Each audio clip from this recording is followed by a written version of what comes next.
Salutations, gentle viewers. This is George from Ireland. I'm continuing my series about why the UK should not pay reparations to Hindustan. Since British has first interacted with India, there's obviously been charitable activity there, missionaries and so on. Now, not just evangelizing for their faith, a lot of Indians take exception to that, but doing other things like spreading literacy or providing healthcare. This has continued long after independence, with people voluntarily donating money to worthy causes in India, and the British government providing development aid to India, and so forth, volunteers going out to assist people. And I just hope that doesn't come across as demeaning to India. Now, India is a mid-income country these days and has its own aid program for underdeveloped countries. So the United Kingdom is about to end, or has already ended, its development aid to India, since India does not need it. We should concentrate on the problems of today, on people who are starving to death today in various countries, rather than paying money because of things which were wrong or right centuries ago. We can't change the past, but we can sort out problems in the present and prevent problems recurring in future. Right. And as for missionaries, there are obviously Indian missionaries in the United Kingdom who are evangelizing for Hinduism, Hare Krishna, brand of Hinduism in particular, or Buddhism, so forth.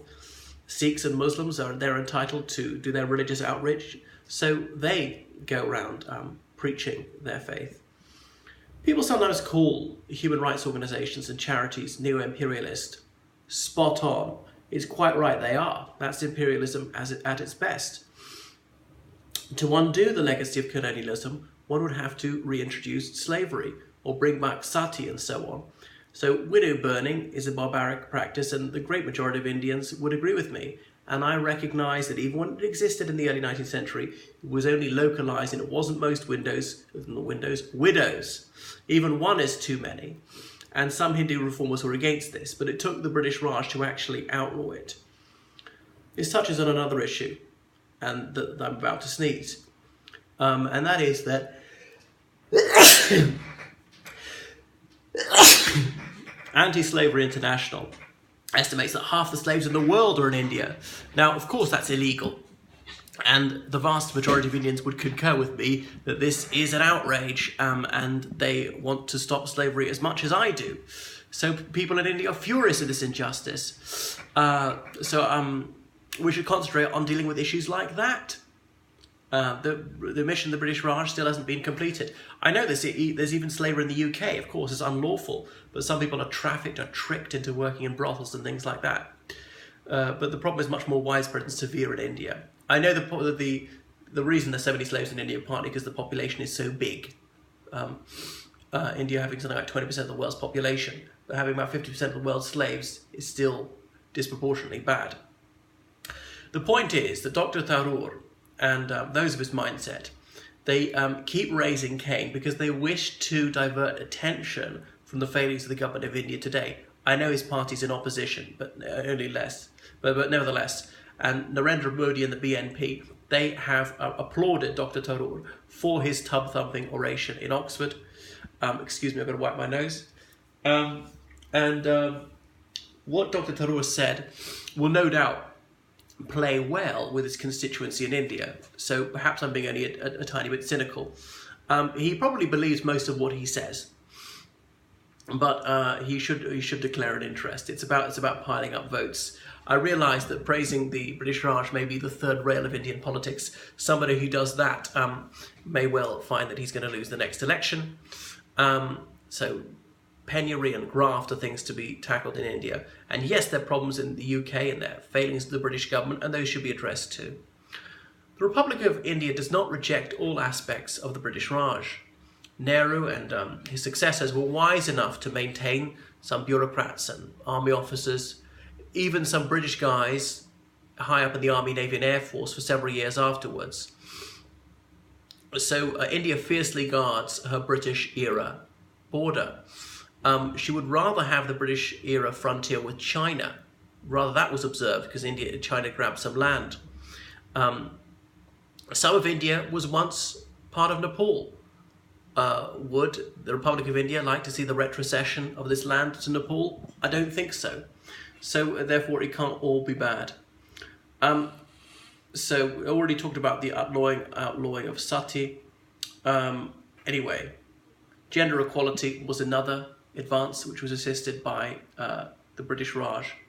So I have been fair-minded enough to observe unfair policies and mistakes during the Raj. But it's wrong to punish people for the wrongdoings of bygone generations. Most of us alive today were not born when the British Raj was extant. We cannot be said to have a damnosa hereditas. If someone's grandfather was a murderer, it would be wrong to punish the grandchild, wouldn't it? And that's really what's being proposed here today. Remember that the United Kingdom, or parts thereof, were colonies. So does Italy have to compensate the UK for Roman colonialism? The thing is, the Roman Empire is so far back that people can examine it objectively. And the Romans invaded the United Kingdom, what's now the UK, which was divided into several realms at the time. A few petty kings, they welcomed the Romans and worked with them because they wanted to fight against other British kings. And the Britishers did not perceive themselves to be one in Britannia. Britannia, the word is derived from ancient Greek, Britannicae. It was defined from the outside. So perhaps a similar experience to India in a way. So yes, when the Romans invaded Britannia, some Britons were killed and some were taken as slaves. And British, as far as I know, never didn't enslave people in India at all, whereas they did on the west coast of Africa. But because it's so far back, people are able to look at Roman Britain dispassionately and recognize that overall, yes, it was hugely beneficial in terms of science, technology, architecture, systems of government, bringing literacy and so forth. Now, I know India's had literacy long before Britain had Sanskrit, but expanding literacy. About 20% of people in India were literate at the time of independence, a figure the UK achieved in the early 16th century. So colonialism is now a boo word.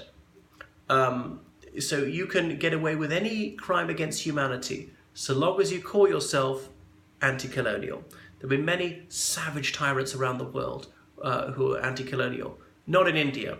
One of the many things to honour India for is for its democracy, for the fact you can get a fair trial there, for freedom of expression, although even that has been limited in recent years.